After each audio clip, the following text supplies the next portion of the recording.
and welcome to South Asia Focus. I'm Avneet Arora. The brutal hacking to death of two bloggers in Bangladesh has sent shock waves across the world, with questions being raised on how safe it is to just voice your opinion in today's times, that also in a politically charged country like Bangladesh. Here's a report.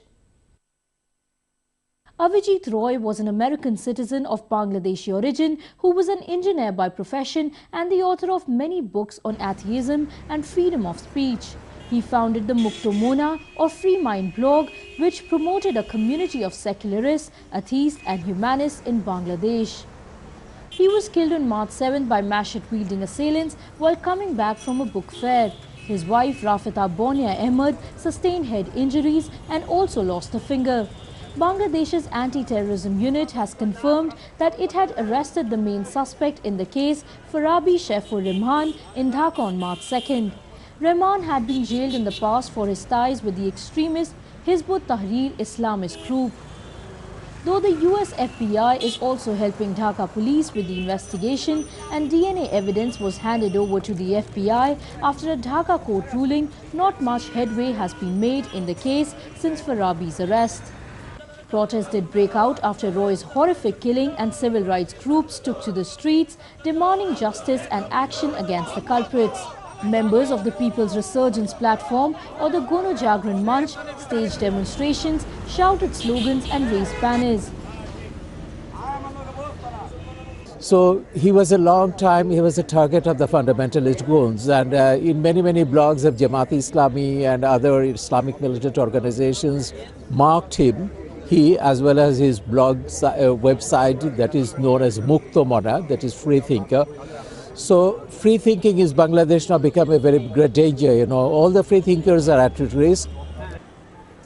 Meanwhile, Bangladesh had not yet gotten over Roy's killing when came news of yet another secular blogger, Washikur Rehman, being hacked to death by similar elements in Dhaka. 3 culprits carried out the attack and police nabbed 2 of them red-handed with machetes from the spot. Police identified the detained culprits as Jikul and Ariful Islam, who are students of the Hathazari Madrasa in Chittagong and Darus Uloom Madrasa in Dhaka's Mirpur area respectively. In recent weeks, we have seen the murder of 2 bloggers in Bangladesh, Mr. Roy and now Mr. Rehman, in the end of March. And this is cause for deep concern. The fact that the fundamentalist forces in Bangladesh are now gaining strength in the domestic politics of Bangladesh, and the fact that they could attack these 2 bloggers in such a brazen manner and the very audacious manner in which they were literally murdered in broad daylight is cause for concern, because till now it was perceived that Bangladesh had been able to curb or control these fundamentalist groups in the domestic polity of that country.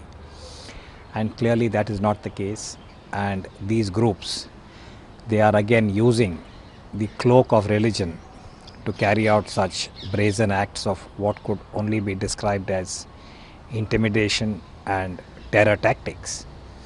And the fact that the local authorities, whether it is the police or the judicial process, are not able to crack down is perhaps indicative of this very deep fissure in the politics of Bangladesh, where the liberal voice is in a way being threatened, and the kind of ethos that we had associated with the politics and the interpretation of religion in Islam has acquired a binary character, meaning that one major political party seems to be tacitly supporting such groups, and the other, led by the current Prime Minister, the Awami League, is unable to either control or prevent such occurrences. And this is also linked with what you might call as a larger global fervor, whether we see the ideology that is driving the Islamic State or the kind of actions that we had seen in Kenya most recently, in Garissa, or other parts of West Asia, are all indicative of the way in which this extreme ideology is spreading and finding what you might call as new converts. Because in the case of Mr. Rahman, there were two people who were arrested, young people, and they very openly said that they attacked him because they felt that he was quote unquote insulting Islam. Now this is a very dangerous trend, and one can only hope that the local authorities in Bangladesh and the people of Bangladesh will come together and quarantine and prevent the spread of such an ideology.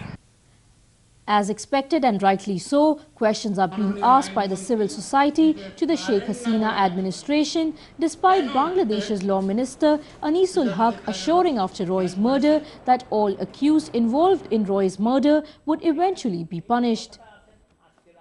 আমি আপনাদেরকে এই কথা দিয়ে যেতে পারি, বিচার হবে। আমরা এই কালচার থেকে বেরিয়ে যখন এসেছি, এই কালচার আমরা একটা কালচার আমরা সৃষ্টি করে যাব যে যে যে অন্যায় করে তার বিচার হয়, তার সাজা হয়। কোনো অন্যায়কারী সাজা ব্যতীত যেতে পারবেন না। বাংলাদেশে কেউ মনে করতে পারবে না যে সে আইনের ঊর্ধ্বে। ইনশাআল্লাহ আমরা সেই বাংলাদেশ করে দিয়ে যাব। There is without a doubt a political angle in this battle between those who are propagating Islamism and want to turn Bangladesh into a fundamentalist state and those who want a secular and liberal environment. As journalist and anthropologist Tahmima Anam wrote, in many ways the government of Prime Minister Sheikh Hasina and her Awami League party has cracked down hard on fundamentalism, banning terrorist organizations and affirming secularism as one of the pillars of the state. But Ms. Hasina's government is distracted by its battle with opposition parties. So far this year, more than 100 people have died in protests. Meanwhile, in a significant move, the Bangladeshi Supreme Court has rejected the final review petition of Islamist leader Muhammad Kamruzaman to overturn his death sentence for war crimes committed during the country's liberation war with Pakistan in 1971. In May 2013, a special war crimes tribunal found 62-year-old Muhammad Kamruzaman, who is an Assistant Secretary General of the Jamaat-e-Islami Party, guilty of genocide and torture of unarmed civilians during the 1971 war. With the latest legal obstacle for his hanging cleared, Kamruzaman may become the second Islamist leader to be executed for war crimes after Abdul Qadir Mullah, who was hanged in December 2013 after the Supreme Court overturned a life sentence imposed by the War Crimes Tribunal. The prosecutor of the International Crimes Tribunal, Karina Frost, said the Kamruzaman's last alternative to escape the gallows was to file a clemency petition before the president. The review petition has been rejected by the appellate division. Therefore, whatever the decision in the appeal, which stays as it is, therefore the tribunal gives the death penalty. Death penalty remains for the accused, now the Mr. Kamruzaman. The only option at this stage he has to make a mercy petition to the president, and if he does not decide to make an mercy petition, in that case execution will be any time. One of the places where Kamruzaman wreaked havoc and committed atrocities is now known as Village of Widows. About 300,000 people had died and 200,000 women were raped in the crimes committed by the Pakistani troops and their local collaborators like Kamruzaman. Kamruzaman, on his part, is yet to take a call on filing a mercy petition before the president. Defense lawyer Muhammad Shishir Manir said he will seek a meeting with Kamruzaman in the prison to consider the potential course of action. The review petition filed by Mr. Kamruzaman is dismissed, and we are taking preparation to file an application to the jail authority to meet Mr. Kamruzaman for the purpose of legal consultation. What next steps will be taken by him, and we hope we will meet him today or tomorrow, and we will take necessary decision thereafter. Bangladeshis have still not had closure to the wounds of 1971. Pakistani troops in 1971 attempted to crush a nationalist revolution in the then East Pakistan that was triggered by the jailing of Bangabandhu Sheikh Mujibur Rahman and his daughter Sheikh Hasina when she became the Prime Minister, set up a war crimes tribunal to bring the perpetrators to book. The war crimes issue will linger on as long as there is no closure. Such was the massive scale of the genocide and the falling judicial delay that there is still a long way to go in ensuring total justice, in which of course Prime Minister Sheikh Hasina's tough stand has helped. People just wish the government also comes down hard on elements that are targeting secular bloggers. More on that in the coming episodes. Thank you for watching South Asia Focus.